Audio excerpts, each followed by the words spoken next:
Guys, I am recording this. I'm going to get this presentation that you're about to see in your inbox on Friday morning. So don't worry about a thing. As long as you registered or any of your teammates have registered for today, regardless if they're on here or not, they're going to get this email. They're going to get a full follow-up in the inbox on Friday morning. So look forward to that. That's what we usually do on every Wednesday. Every Wednesday, I get to enjoy all of my friends out there in this industry representing not only the third-party product, but the Snap One product on our own version of 1 hour training, 1 hour Q&A. We're going to do this all year long. So I like to keep these conversations, I don't know, close in the sense that we're here. We're the distributors for you guys, AllNet, Custom Plus, Volutone, and MRI. And this is a conversation that is held, Steve, you know these stores very well. You know these customers. You know the type of distribution strategy that Snap One has put together for the locals. And that's why I have you as guests on here each week. You understand that, you understand and can field these questions, but you understand where we're going and trying to give our partners all they need to continue to grow, to continue to make decisions on product they need to install. And obviously just seeing awesome companies like you grow your feature sets and entertain us with your new technology that you're bringing online. All right, so I'm Gary. Thank you so much. Look for the email on Friday. I am recording this. I'm going to turn it on over. We got 1 hour to go. Do your Q&A. I think we'll do the Q&A at the end, but feel free. You don't have to take pictures or anything. Hit your questions in there. We'll get to them at the end. Love to hear your stories, how you're using this product. Obviously, it's in our shelves right now for all this Snap AV locals, Snap One locals. So with that being said, Steve Baker, thank you so much for getting home and get us ready for this training today. Thanks so much, buddy. Gary, thanks again. And once again, we're honored to be the first training session of the year. We very much appreciate it. We're going to talk about some really interesting stuff today. As I said in the last session, because of the amount and depth of the information in this presentation, it could easily be a one-day discussion. So I would look at this as more of maybe a 5,000-foot view. We're going to talk about a whole variety of subjects, but each slide could probably be a 15-minute discussion. So that being said, I'm sure there will be some questions. We have a lot of people signed up. So if we don't get to it during the webinar, each and every question will get answered. You'll find my email and Dustin Stuntebeck's email from Meridio in this presentation, which Gary's going to send you. So you're welcome to email questions at any time, as well as present them here in the presentation. So we're going to talk about HDMI 2.1. Some very big changes in how we handle HDMI video.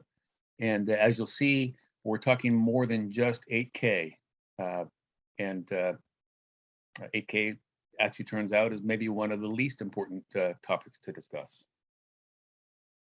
My name is Steve Baker. I've probably met many of you if you're from the West Coast. If not, you may know one of my colleagues, either Jared Green or Stefan Changes, who handle the rest of the country. We are a unique manufacturer. I'm not going to go too deeply into it. I typically go into a little too far when I'm doing presentations, but suffice it to say that we take a different approach to this category and the way that we design, the way that we manufacture, which is why some of our products are a little different than what you might see elsewhere. We do specialize in pushing HDMI technology to the future. We're part of all the major development organizations out there and have a lot to do with technology development, and the fact that we build test equipment, kind of how we got our feet wet initially, really helps us drive a lot of our philosophy in product development. And we do ensure that our products work with any and all HDMI products on the market, including any display, projector source, and AVR. That number 4 bullet point there. I'd want to point out, though, that that doesn't mean that everything's always going to work every time when it comes out of the box. It's a very fluid category. We know that there could be a firmware update between the time that we put that thing in the mail and when it hits your door.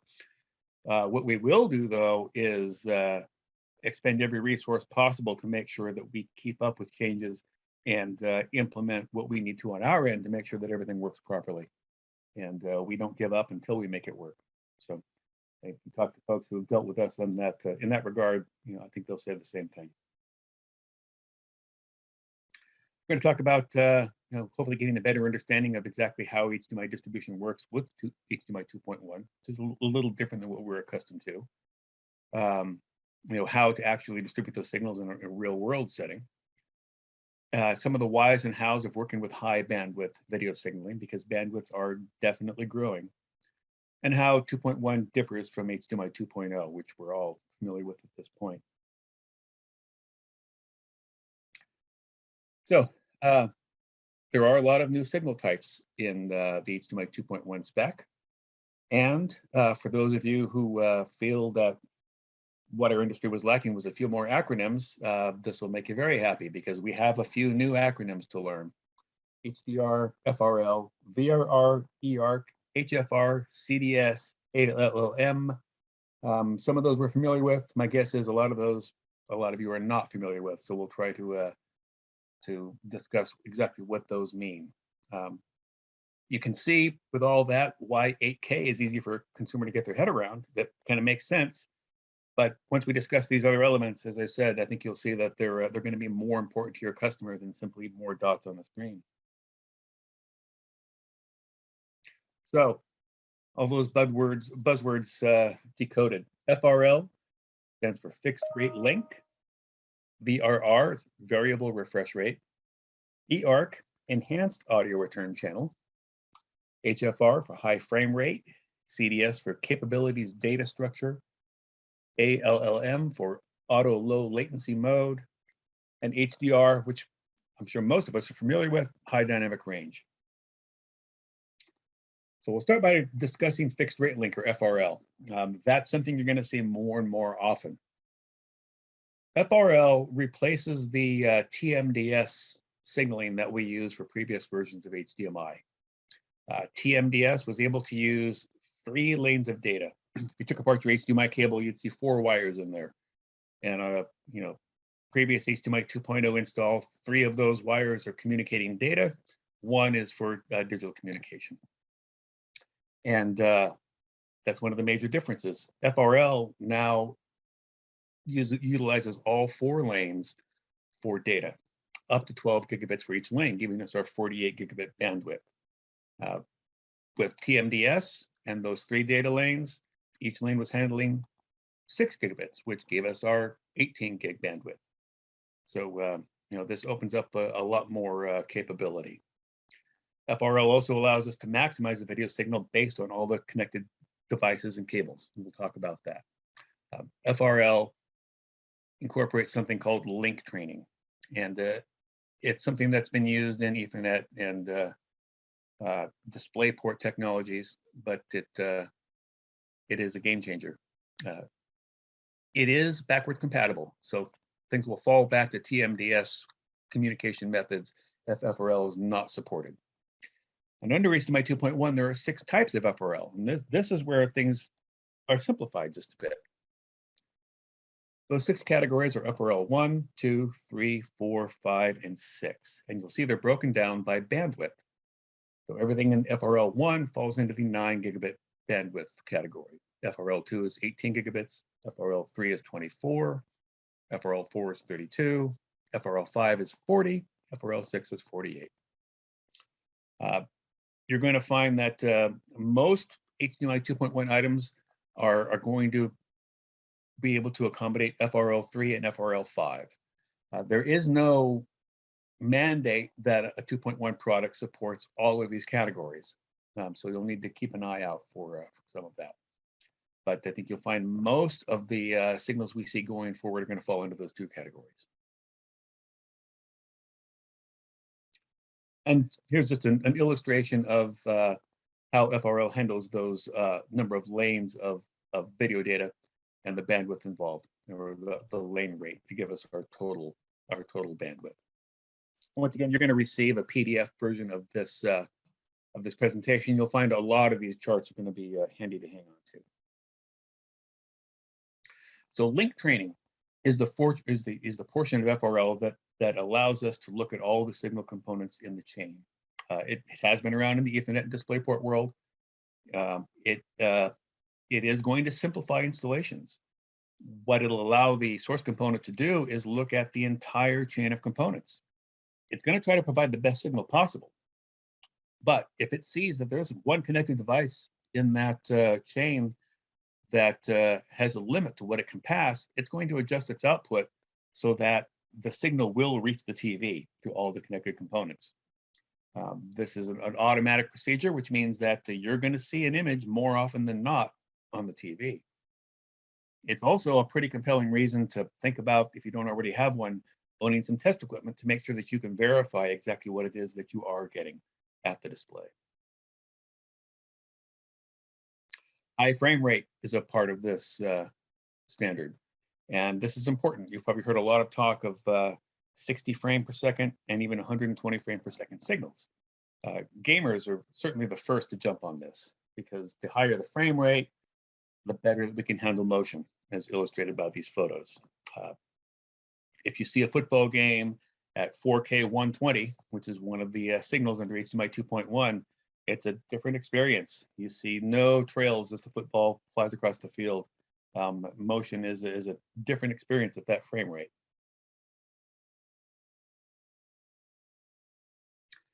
Variable refresh rate goes hand in hand with this.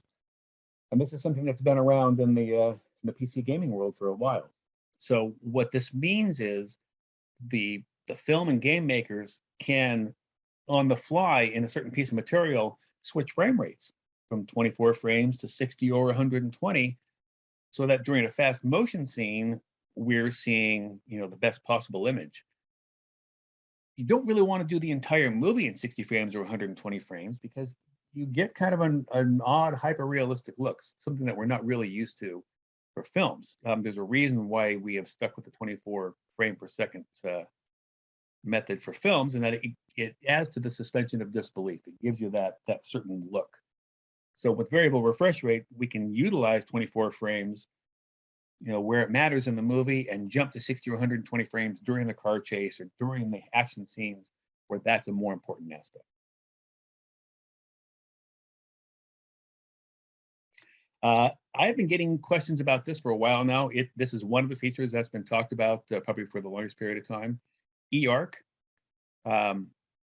If you're not familiar with eARC, then I understand your negative reaction hearing that word, because most of us have tried to deal with ARC, audio return channel, and as it has existed, it's a pain in the rear. The thing about eARC that most people are going to appreciate is that it's no longer tied to CEC protocol. You don't have to enable CEC to use eARC. Your TV is no longer going to turn on and off as if it's possessed, despite what your control system is telling it. So that's one important aspect. The other, probably more important, is that we jump from 1 megabit per second in bandwidth to 37 megabits. So now we can transmit Dolby Atmos, DTSX, some of the other object-based audio formats that we can't get out of a Toslink output over standard HDMI. This actually prompts developments of some new products you'll be seeing from us to handle this new technology. But I think probably some of you have already used eARC, mainly in implementing sound bars with compatible displays. But you're going to see a pretty big expansion of the use of this technology.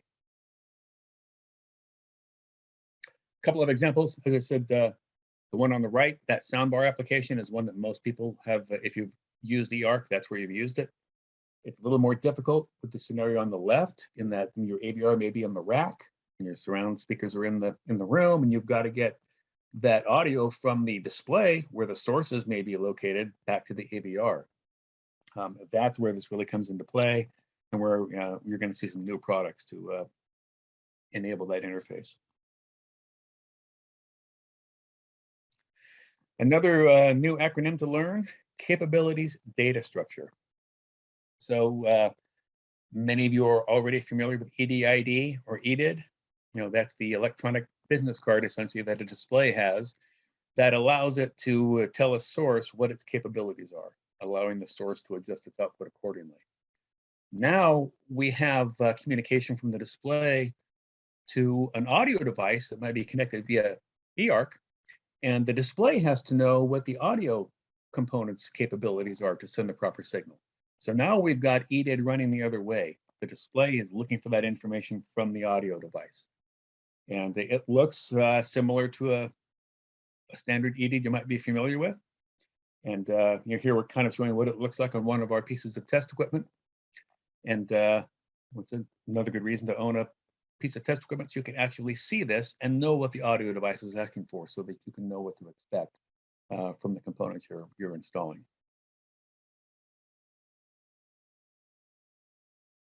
Auto low latency mode, or ALLM. This is really primarily for gamers. What it allows is the source material to tell the device when the latency needs to be lowest for the material being provided.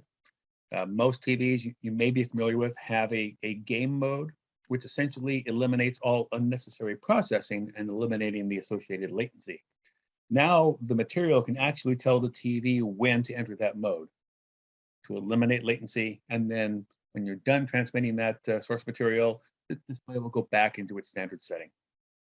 Kind of a handy feature, as I said, especially for gamers.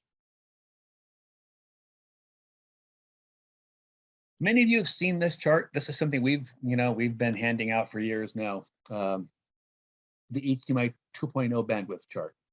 Always been kind of handy because it shows for each resolution, frame rate, color compression, bit depth, what the actual data rate is. If you want to know why that signal isn't really working over the cabling you've got, this can help, because if you've got legacy 10.2 gig cabling and you're trying to send a Blu-ray signal through at 13.37 gigabits, well, it's not going to work that well, and you're going to need to scale things back. So good information. You'll see that the 2.1 version is a little more expensive. Same sort of information, but now we're talking about a whole wider array of signals. And you can see these are how these would relate to the FRL categories that we talked about.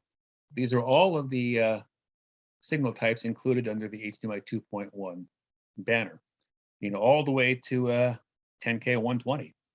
Now, when you look at some of the bandwidths, you'll notice that some of them, we're not going to be able to handle uncompressed. They're going to have to be compressed. Some of these get extremely large. If you could see the actual bandwidth under that not supported banner, we go up to 192 gigabits per second with a 10K 120 signal. So you can see where compression is going to be required. This is a pretty good representation proportionally of the advancements that we've made in HDMI. So from 1.4 to 2.0, you can see that it was a pretty significant jump. And HDMI 1.4 was introduced in 2010, 2.0 in 2013, which kind of illustrates to a certain degree the lag between when these were introduced and when we really start seeing the signals that push the boundaries. I think we're going to see a much faster progression with HDMI 2.1, which you can see it's also a much larger leap. We have a lot of room to grow within this format. Here's just a visual representation of what we were talking about earlier in terms of FRL versus TMDS and how we're handling those data streams for video.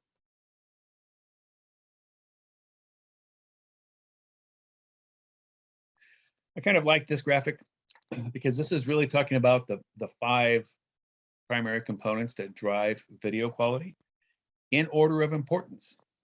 So you will see resolution is all the way at the far right. Doesn't mean it's not important, but some of these other factors are more important, and I think it's going to be important that we're able to communicate this to the end user. This is why they're going to spend more money on products and displays once they realize what the benefits are of all of these other facets of HDMI 2.1. Number 1 is dynamic range, HDR. That's what our eyes are most sensitive to, is contrast, differences between dark and light.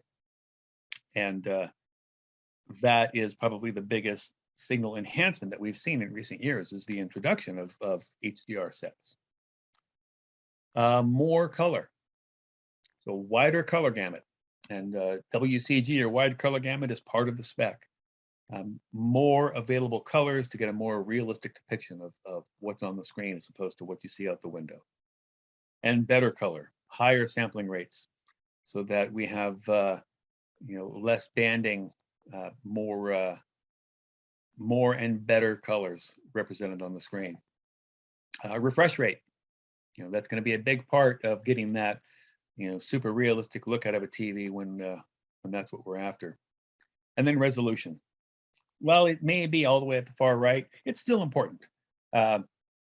Depending on your viewing distance, size of the screen, and this can mean 120-inch screen on the wall or a 240-inch wall on the wall, or it could mean a super high-res screen in your VR headset.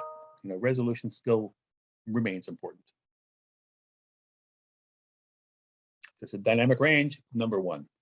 And HDR is something that we've all seen, we've all experienced. Even the most uneducated consumer will look at an HDR set next to a non-HDR set and know exactly which one is which. From a reasonable viewing distance, they might not as easily be able to pick out a 1080p image versus a 4K image. But HDR, there is no question. If you were at CES right now, you would hear a lot of display manufacturers talking about the brightness of their sets. 1,000 nits is considered pretty darn bright.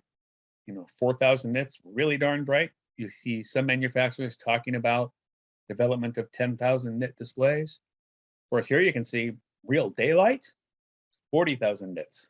So we're nowhere near real life yet, but we've made some pretty significant strides in terms of what we can show on the screen. There are a couple of different versions of HDR out there. Once again, this is something we're not going to dive into real deeply, although I do recommend if you're not really familiar with the differences, it's worth becoming familiar. The main differentiating factor is going to be whether it's static metadata or dynamic metadata. And the dynamic metadata versions are going to be Dolby Vision, along with some other newer versions that are hitting the market, and HDR10+. The static metadata format you're going to see most often are going to be HDR10 and HLG. The difference is the system has to define what the brightest and what the darkest portions of the screen are going to be, what those limits are. So with a static metadata version of HDR, it's going to determine right up front what the brightest scene should be, what the darkest scene should be, set those parameters, and that's what you see during the entire film. With static metadata, we can manage that frame by frame. So depending on what that frame consists of, what we're trying to show, we can modify that range, which really makes the image pop. If you've ever seen a great Dolby Vision image, it's tremendous.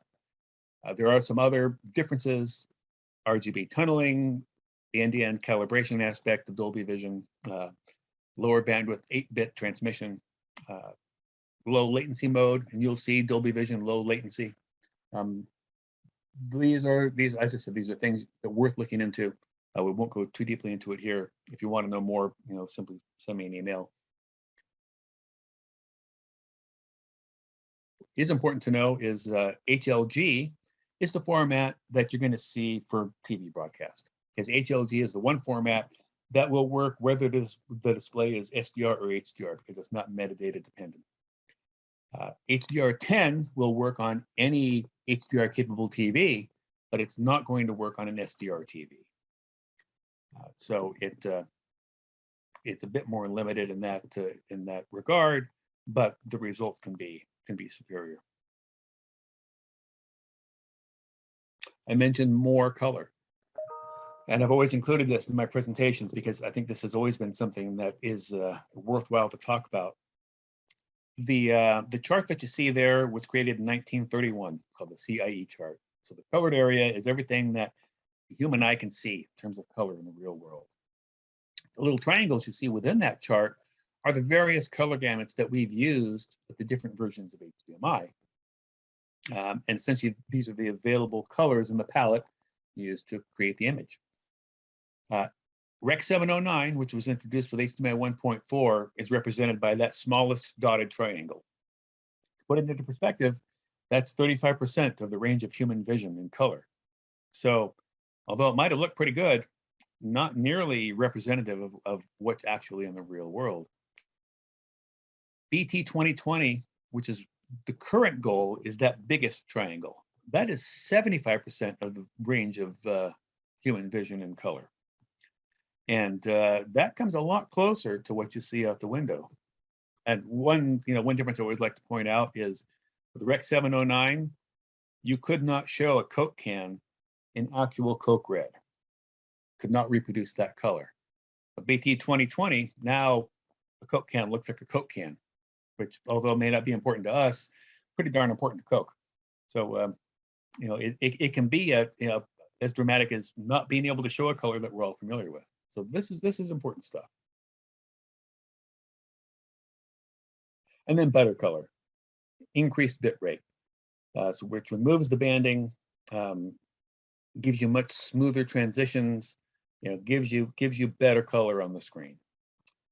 And I think this next chart is really useful in illustrating that, kind of giving an idea for, as the bit rate increases, how that transition looks and the available colors that you can see on the screen. And you can see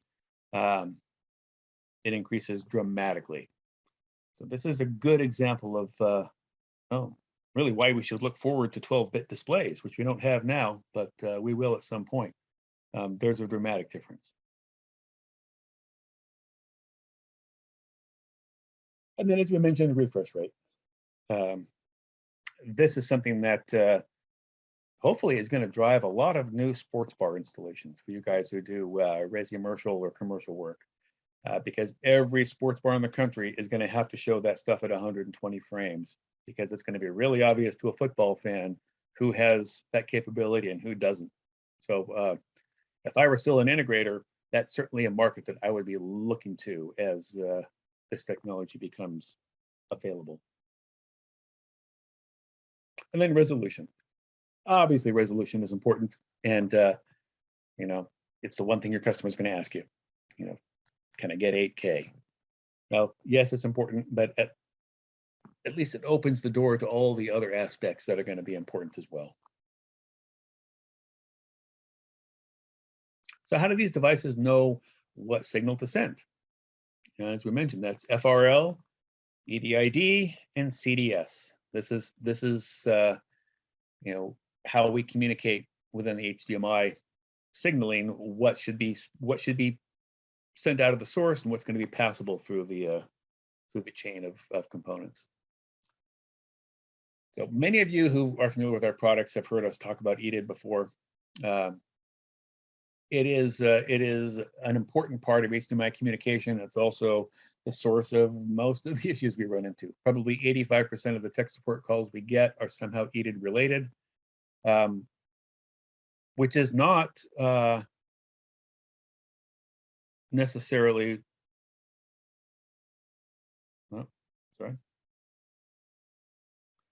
about a defective component. It's about adjustments that need to be made. See, it looks like we've got one question. Let me see if I can answer it real quickly. Nick is asking, are a lot of new TVs HDMI 2.1 compatible? I would not say a lot at this point. And I will also throw this out there in that, similar to the early days of 4K, be very careful about the TVs that are claiming to be 2.1 compatible and which features they actually support, because it is not required that a product meet every single one of these aspects to be called HDMI 2.1. So it's going to be important that you really look at what features are supported, even if they say HDMI 2.1 compatible. You're going to see a lot of variation, especially in the early stages of these of product introductions.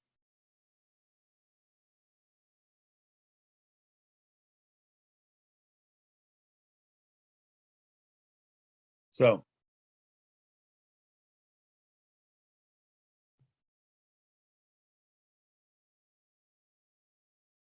there we go. What does a needed look like? If and I know a lot of you own our Fox and Hound. If you have one of those, the EDID that you see there is what I would maybe refer to as a simplified EDID, so that it's easy to understand what the display is asking for. The actual EDID information is a bit more complex, and our test equipment can actually pull it up and let you see the actual EDID. There's a lot of information there that that is important to the proper transmission of the signal. You'll notice that the CDS looks remarkably similar to the EDID. As I said, it's just EDID going the opposite direction. So it's going to be just as important to be able to see this information and decipher it, because this will determine the audio that your TV is sending back to your audio system. And just like video, you know, if you're not getting the signal that that you were expecting, it probably lies in the EDID communication and what the device is being told. And there are audio considerations. You know, the number of audio formats is growing with the object-based formats like Dolby Atmos, DTSX. There are more audio formats out there than there used to be, and the communication regarding those formats is more and more important. So at this point, I'm going to turn the presentation over to Dustin Stuntebeck, who's the VP of Sales for Meridio, our sister company, where we sell and develop all of our test equipment. Perfect. Thanks, Steve. Can you guys hear me okay? I can hear you. Fantastic. So like Steve said, I am on the Meridio side. Thanks everybody for hopping on here, and thank you everybody for letting me join in on the webinar here with you. We're going to go over some test tools here, and I know it's not quite as exciting as some of the distribution side of things, but once you understand why tools and you know what they do, things get a heck of a lot more exciting after you see what they can all do for you. That being said, a lot of the things that we just looked at were the 7G. All those slides that were on there, that was this unit. Now, this unit is geared a little bit more towards the manufacturing side and, you know, things like that. What that's going to do is there is a lot of integral parts to this that help in the development of products, a lot of the parts that you buy and put into different systems. The reasoning behind that is this unit is a Dolby Audio approved test device that we work directly with Dolby Audio on to come out with AV sync latency and video latency tests. So ARC and eARC that you can plug in. And what that's going to do is that's going to tell you the actual milliseconds between the audio and video getting to your sync or soundbar or whatever part it's going to, so that it can make sure that it's actually getting there in the correct time. So you're not having those lip sync issues, so it's not running into any issues in general. So this has a very powerful backing to it. Not only that, this unit has a device on it that is in most of the very, very high-end parts, which is a protocol analyzer. And what that's going to do is that actually tells you what the entire HDMI unit is doing. So all the information that's going through those TMDS or FRL lines, it's giving out a ton of information in there of what's actually working, what's not, when it's on, when it's off. We can actually parse out that information to tell you what every part of that is doing, for how long, when it's on, when it's off, and show what it is actually doing.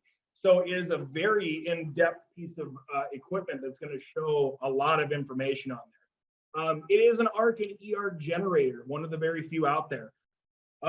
It does have 120 frame video playback on the 4K unit, so it can test a lot of different information out there. Patterns and video uploads. It has raw YUV files, so that's going to be able to test a lot of information out there for you for all the different newer devices and things like that. And it has a ton of different patterns, from PVA, Spears and Munsell, Sony Pictures. It's a full in-depth informational device. It is a generator. The other parts that you guys will probably use more are going to be probably the Fox and Hound and the 6 pair, which we can move on to. And Steve, if you want to switch over to the 6 pair, we'll show a little bit about that. So this is your 8K 6 pair unit. We do have a 4K unit. We have now moved into 8K because of all the infrastructure that is coming out there. Now, this unit is still going to be able to generate and analyze signals. So it's going to be able to pull all the EDIDs. It's going to be able to test from source to sync. So you can emulate any source, emulate any sync, pull out the information and see everything that's going on in between.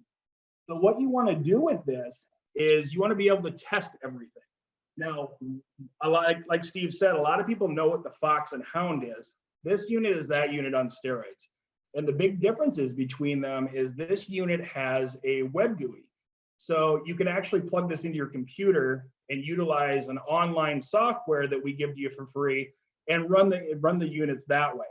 Now, the newer software that we just came out with is one singular piece of software, so you don't have to have two CPU bogging different pieces of software to run. It'll run both of them simultaneously, which is fantastic. It is a lot nicer looking, and it definitely works very well. Now, what would you want to use it for? Well, you can go in there and you can generate signals, so you can make sure it's passing through on your infrastructure. You can analyze signals. You can go to the TV. You can go to the projector. You can actually pull out what the EDIT is. So what is my preferred timing? What do I want? As the slide previously said, hey, what do I want? This is what I want, send this. You can actually send that and analyze it with this device, this pair of units. But above and beyond that, this unit is ISF certified. So this has the ISF test patterns and regular test patterns on it that the Fox and Hound has. So you can actually go out and calibrate with this too. So your favorite software for calibration plus a meter, and you can utilize this for your calibration needs. So there's a lot more information to this than the Fox and Hound. However, there is one really big part that differentiates this, and that is the ability to analyze a signal over time. Now, let me explain that. What it's going to do is you can plug this into a system and set it for a second, a minute, an hour, a day, however you feel often that you need to analyze this signal due to dropouts for a customer issue. Now, what it's going to do, it's going to give you a set of zeros and ones. So it's going to be 0, 0, 0 as the second, minute, or hour, however you have it set up. And if there's a dropout, it's going to hit 1. So it's going to tell you when those dropouts are happening for those really problematic systems that you don't know what's going on. Maybe, for example, we've had a couple different times where somebody was utilizing a treadmill and it was pulling too much power, which cut out some kind of a distribution system. Or somebody has faulty wiring that's running along something and a light switch is being turned off and on. But what's beautiful about this is you can actually ask the customer, well, what were you doing at this time? So you can actually boil it down as opposed to the chuck and pluck going out there and trying to just replace things that we have no idea why we're doing it. But we're just, shooting fish in a barrel here and seeing hopefully we hit one. So that's a much bigger analyzation feature that this has with it. Still a 40 gig 8K 64 420 10-bit unit.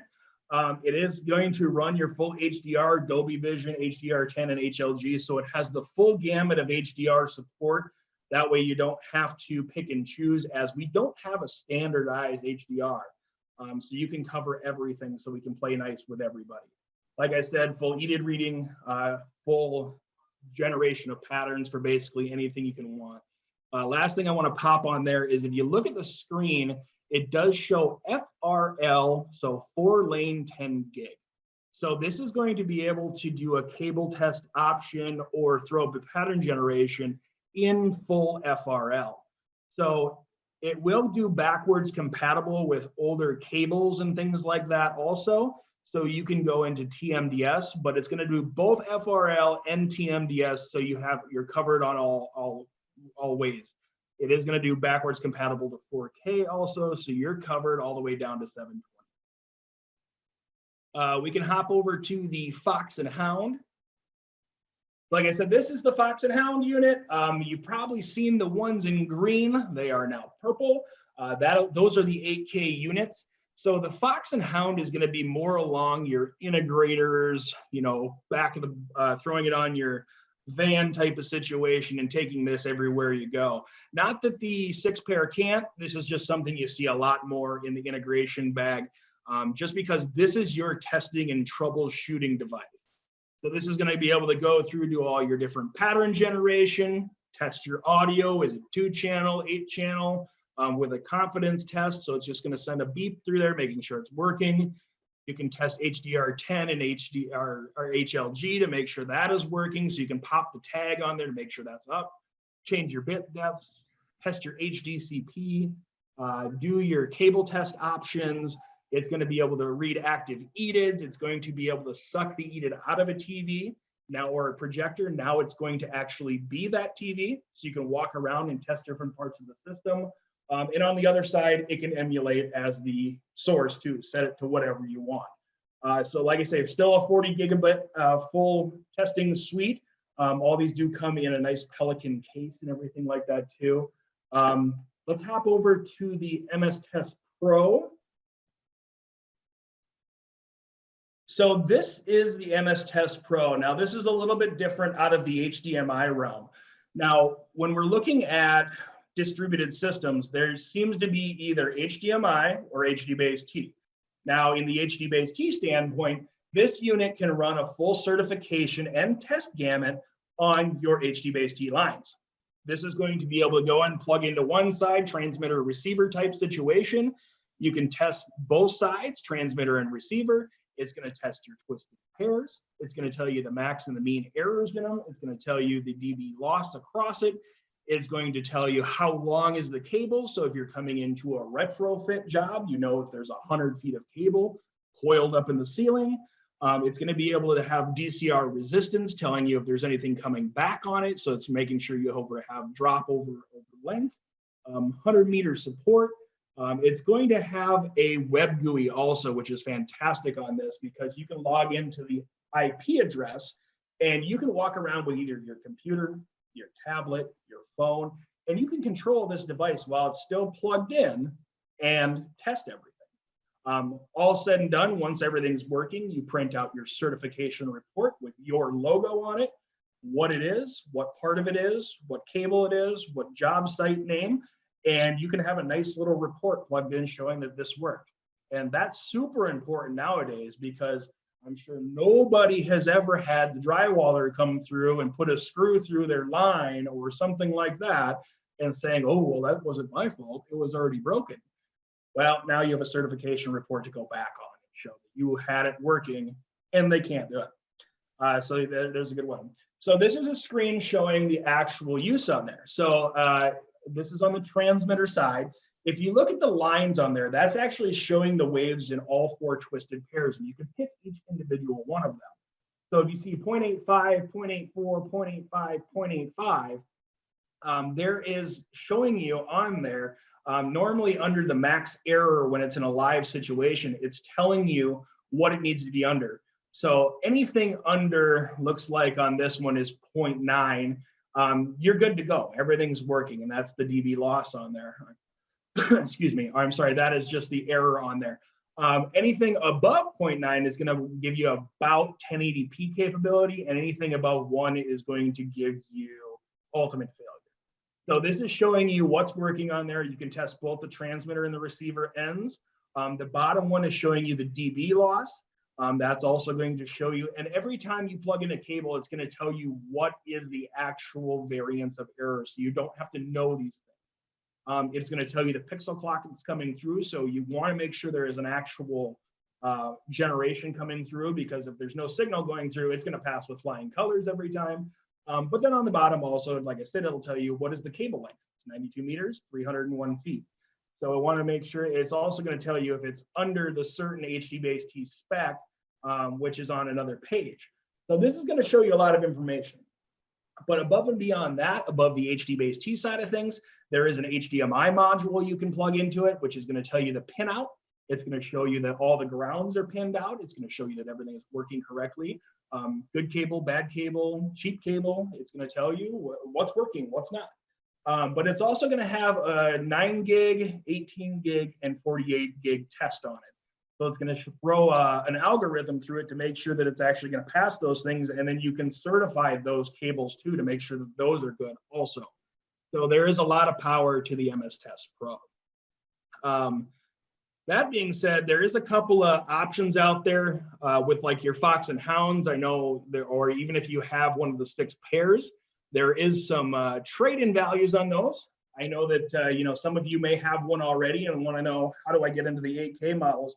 Well, those Fox and Hound 4K units do have a $500 trade-in value towards the new ones, and you can do that right there in the different distributors' offices, wherever you're close to. And you can trade those in, get in the new one, walk out, and you're ready to roll. So we want to make sure that we take care of you from, top to bottom, left to right. And obviously there's going to be a 10K and a 16K and an 18K and whatever, how many K down the road. We're always going to take care of you in that aspect. So Meridio always does have a trade-in value to make sure that you can always get the latest, greatest, and make sure you're taken care of. Steve, is there anything else that I missed on there that you wanted me to go over? No, I think you hit all the important stuff. Fantastic. Well, once again, thank you guys so much for letting me hop on here. Any questions, please put it in the chat box. We will have my email up there. And of course, Steve is a wealth of information as well as the guys over there at Snap. They can answer anything you possibly want. So thanks again, guys, for letting me be on. Thanks, sister. All right. Now we'll talk about some fun stuff. As always, we strive to be at the bleeding edge of product development as new technologies come along, and this is no exception. You're going to see some stuff from us before you probably see it elsewhere regarding new HDMI 2.1 products and associated technologies. You're probably already familiar with this piece. This was the world's first 8K matrix switch. So I've got one question here. Let's see if there's something I can answer quickly.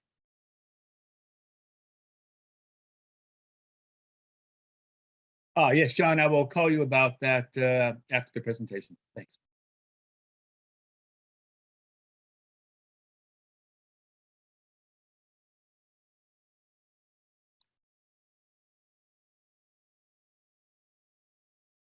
All right. This has been a successful piece right out of the gate.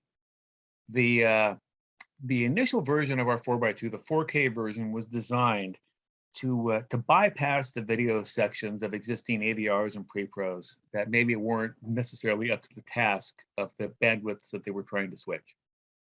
Very successful piece. We've sold literally thousands of them. The 8K version takes that to another level and adds some additional opportunities. Obviously, if you're going to update somebody's video section, updating it at this point in time all the way to 8K makes a lot of sense. And this switch isn't much more expensive than the 4K version was, but it means that your customer is set, for the foreseeable future and the signals that we're going to see. This the switch does have a limitation in that if both outputs are set to either 4K 120 or 8K 60, then they're going to switch in tandem. If one output is sending 4K 120 or 8K 60 and the other one is scaled down to 4K or 1080p to go to the audio device, then they're going to switch separately if you want them to do so, or if you've got two different displays that you're sending the signal to. It's probably going to be very common to see these used to update video sections with existing audio devices. And we've implemented a feature that's going to come in very handy because, as you saw earlier, there are some audio formats that are part of HDMI 2.1 that are going to be foreign to the existing AVR or processor. And so we now have the ability to generate a hybrid EDID. So if we've got an 8K display attached to output number 1 and our 4K capable AVR attached to output number 2, this device can actually look at both components and generate a hybrid EDID with the audio capabilities of the audio device and the video capabilities of the video device, which means that the EDID that the source component is seeing isn't going to be asking for audio that the audio device can't decode. Very, very useful feature. The additional opportunity I talked about with this piece is with gamers. Because if you have a serious gamer as one of your clients, chances are they have an Xbox and a PlayStation and a PC. And if they're lucky, they have an AVR that has one 8K input that may or may not be proficient at handling the signals that your customer wants. So with this device, now we can switch all of those gaming devices, send the audio to the AVR. This is a zero latency product. It's not going to add any, which is the first question your gamer is going to ask. So there's a wide open market for this product and those guys. There's just nothing else out there right now that will do what this can do. And I think evidence of that, I get a lot of emails from end users who go to our site and see this piece and want it. So I always point those guys to a local dealer.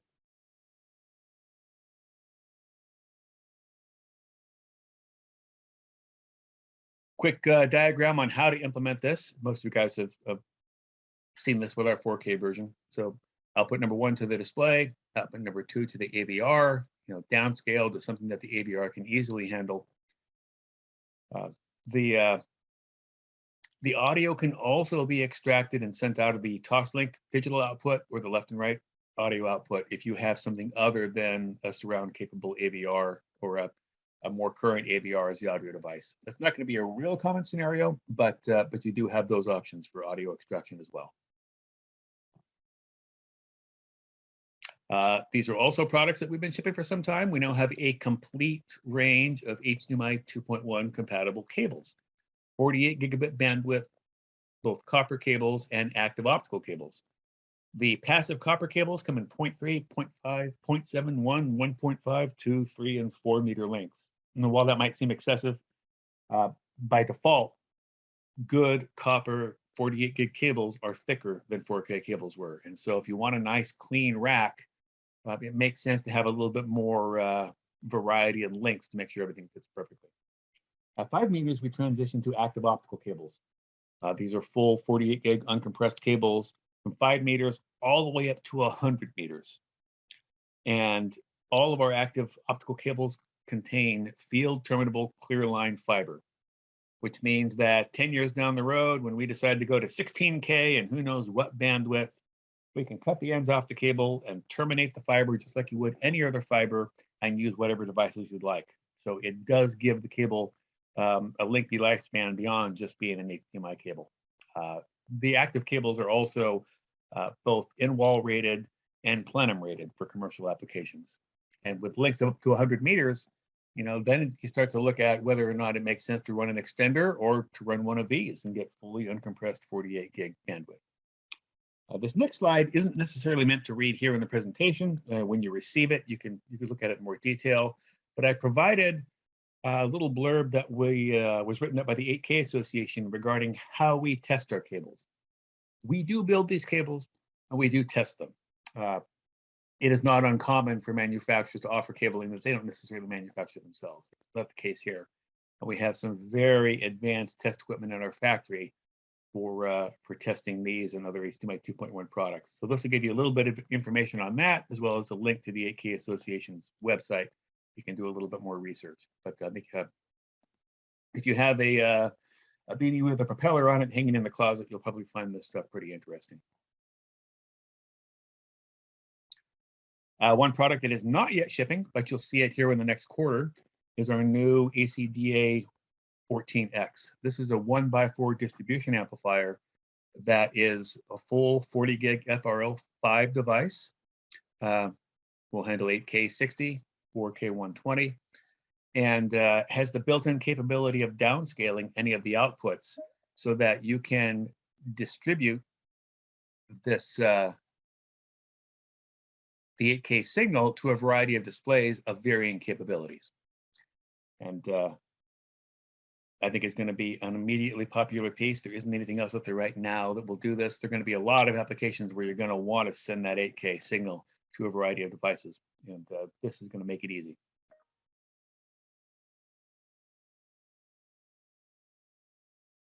And then this is probably the biggest product announcement that we've made in quite some time. Some of you are already familiar with our MXNet AV over IP platform. It was immediately successful. In fact, we've really had to work to keep up with demand. I've got a question here. Let me see if I can answer it.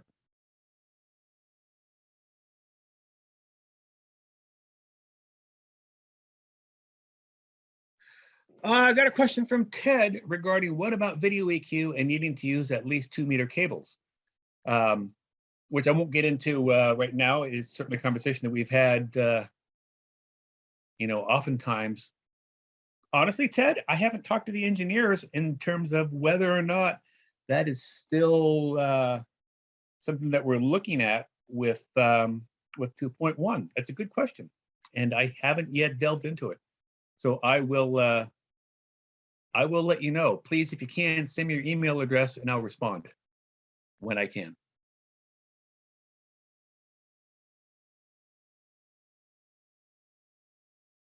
So the implementation of our first MXNet platform has gone extremely well. It is a 1 gigabit bandwidth platform, like many of the other platforms that are out there. Looking forward to where we're going in the industry in HDMI 2.1, 1 gigabit is going to be pretty tight in terms of trying to compress and send this signal over that sort of bandwidth. 10 gigabit networking makes a lot more sense. So we've been working on this for quite some time. This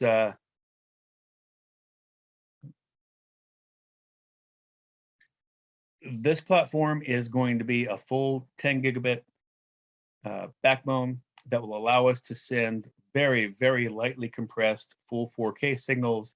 And looking forward, although it's not an HDMI 2.1 product right now, by the end of 2022, the compression technology will be in place to allow us to send full 8K signals, full HDMI 2.1 signals over this platform, and have it look terrific. So this, especially for the residential channel, makes a lot of sense. We're doing some things that are really unique with this. These are transceivers, so there's only one SKU. It's going to be either a receiver or a transmitter, depending on where it's located. We designed these with a brand new technology that allows us to use very little power, which means we can use full PoE to power these. Average power consumption is in the neighborhood of 6 to 8 watts. I mean, it's transformative compared to everything else that's out there. We will once again have our own switches to support this platform, as well as working with other people's 10 gig switches, just like we do now with MXNet. It will use the same MXNet Mentor software, very intuitive to set up, and I think is going to be a real game changer, especially, as I said, for those of us in the resi market where we have customers who really want maximum signal quality. This allows us to take advantage of the advantages of video over IP without the signal degradation that can sometimes be involved. Here's a slightly closer look. You can see the same asynchronous USB transmission that we have through the current MXNet product.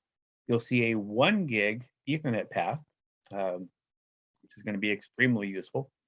And then both 10 gig fiber and 10 gig Hdbaset connections. There are obviously aspects of this that we're not going into at this moment, but you're going to see this within the next quarter shipping, and we'll be able to give you a lot more information at that point. It's going to be I think a very successful launch for us. There are drivers for every major control platform, just like we have at the MXNet. So this will allow Control 4 dealers, Crestron dealers to deploy a very serious 10 gig platform. One aspect I can share with you is size. We're kind of noted for making things smaller than they used to be. And if you look at the size of the RJ45 jack, that's a pretty good gauge of what the actual size of this device is. And obviously with that type of power consumption, we don't generate a lot of heat. We don't have any fans, which also contributes to the size of this. Some of you may have seen a couple of early prototype samples that I left with our representatives in Southern California. They were much larger and heavier than this. So if you have seen that, forget what you saw, because we were able to actually implement this format. A couple of other things to be on the lookout for that you'll see in the coming quarters are 8x8 HDMI 2.1 matrix, which is going to follow closely on the heels of the products we just talked about. Fiber optic extenders in both 4K and 8K versions. And quite honestly, our deployment of those is somewhat dependent upon the supply chain issues. So I'm trying not to share anything more. Obviously, we want to see them sooner rather than later, but we'll announce it when we're able to ship. And then, as I mentioned earlier, you're going to see some unique whole home audio distribution products from us. The advent of eARC and the need to extract and distribute that signal creates a lot of opportunities and a need for products that don't exist right now, but they exist in our lab, and you're going to see them soon. And I think you'll find a lot of applications for them. Thank you very much for your time this morning. I really do appreciate it. As I said, you'll get these slides or this presentation via email on Friday. Our email addresses are there. So if you have any follow-up questions, don't hesitate to send them. They will get answered. Hopefully this was, if nothing else, some food for thought and maybe some motivation to dig a little deeper. Looks like we've got one more question. Oh, Just a big you're welcome, thank Blaine. you. Good to hear from you. Yeah. Just a thank you. Awesome stuff, guys. Really appreciate it. Guys, in the meantime, any questions, any last minute thoughts? Yeah, please get them in here before we say goodbye. 10:02. Dustin, how you doing over there? Anything else come through? I'm not just the thanks, Steve, is the last one I got. Okay. Steve, that's great stuff. When you're talking about what, Q2 for that new MX piece, is that like early spring or more toward the summer on that piece? No, we're talking earlier. And even with the supply chain issues, I mean, you got to be well in front of that. So, I mean, you guys have already been ordering and product, due to ship and et cetera. So that's exciting. Thank you. Yeah, fortunately, obviously we've been hit with some of these things just like everybody else, but we've fared better than most because of how we manufacture, the fact that it's all done in our factory, that we're not sharing those assembly lines with other folks. I have to give a lot of credit to our admin team on staying on top of this. They do a tremendous amount of work constantly, making sure that we can maintain supplies and, sourcing where we need to. Yeah. It's a lot of work. But yeah, absolutely is. Yeah, it's the sourcing. Even if you are amassing the details and the assembly, it's still a huge thing to procure. Justin, what's going on? Justin Berg, Hdbaset extender set with USB-C for conference rooms, for use with a Logitech USB 3.1 webcam, for example. Yes, we have those already shipping. We have USB 3.1 extension, both in cables and cables with 4-port hubs up to 40 meters. Those are on our website. They should be on the Volutone price list. If you don't see it there at Volutone, they can certainly get a hold of us. But yeah, I think we have what you're looking for. Good to hear. Thanks, Justin. You guys can check that out. Obviously, everybody on here has got an account with either MRI, Custom Plus, AllNet, or Volutone. Go ahead and do the website and check it out. If not, let me know. But Steve, if you're saying they're shipping now, then those SKUs are already loaded. Pricing is in there, and you can apply that to a job or a purchase order now. Yep. Ready to go. All right, Justin, just saying thank you. All right, guys, 10:05, just about here. Any last minute thoughts or anything like that, please hit us up. When you're talking about some of those new releases coming spring, let's get out on the road. Steve, come on. I'm ready. Dustin can do it too. I'll set you up with a full agenda of 2-week travel, Dustin, and you'll be out in either AllNet, MRI, or whatever you can get to, right? Done and done. I love it. That's what we thrive in. We thrive not only in the road stuff, but just the partner engagement. That's really where it is. Listening to where these guys are and truly helping them out. It really makes this whole thing worthwhile. But let's see these products in action. Thank you, dude, so much. You're always one I can count on. Top of the year. Lots of new products coming out, and I love the solution-based mentality that AVPro is so known for. All right, if that is it, like Steve said, I'm going to bundle all this stuff up. And remember, tell your team, anybody who did register is going to get an email from me. So please, once you get that on Friday and you see this video, it'll be in our video archives, obviously, our YouTube channel. But more importantly, pass it to your team. Have that discussion over the next few days. If you're doing a job next week. I mean, I know this stuff kind of has it's only relevant for a certain amount of time. We're deep into the discussion right now. Hopefully this is helping you plan for your jobs and giving you a better viewpoint of what you can do and what you can implement here in the next couple of weeks. But pass this stuff to your teams, and let's keep the conversation going. Hit us up at any of the 32 Snap One locations, Steve. 32, that's a lot of travel, guys. But from the East Coast to the West Coast, that's where we're at. We're opening more stores every single month this year. Exciting for us. So the Snap One locals continue to be your source and continue to be your source for AV pros, obviously. And now I think the next line in discussion is getting out in the field and continuing to be in front of you guys. So thank you guys for your participation on this. Steve, anything you'd like to say to sum it all up? Honestly, I want to say thanks again for the opportunity. There isn't another distribution partner that I've worked with anything like you guys. You do such a fantastic job of taking care of the customers and providing information like this, which I think is invaluable. So, we appreciate the opportunity, and we see you guys as the unique entity you really are. Thank you very much. I believe in it too. Thank you very much. Dustin, thanks, guys. We'll be back in 2 weeks. I've got Lutron Raw 3 doing a special webinar with the folks at Lutron prior to a 32 store Lutron Raw 3 event. Okay. You'll see the emails on that, but love you to come into the local branches, kind of touch and feel the Raw 3 product that is just launching. We've got some deals obviously coming up on that and that particular day, as well as some giveaways and some fun stuff. So check your calendars on that. It's actually happening over a 3-day period, 25th, 26th, and 27th. So just check which location is closest to you and what particular date we're going to be doing that. I've got Claire 1 at the end of the month as well, and some exciting stuff like RTI and all the rest of the training things we're going to go through each and every Wednesday, weekly webinar series. All right, guys, I am Gary from Snap One. I thank you so much, Dustin. Thank you, Steve. Be safe out there, guys. It's definitely busy, but we've got a hell of a year in store for us all. I'll talk to you soon. Hit me up if you have any questions. Thanks again.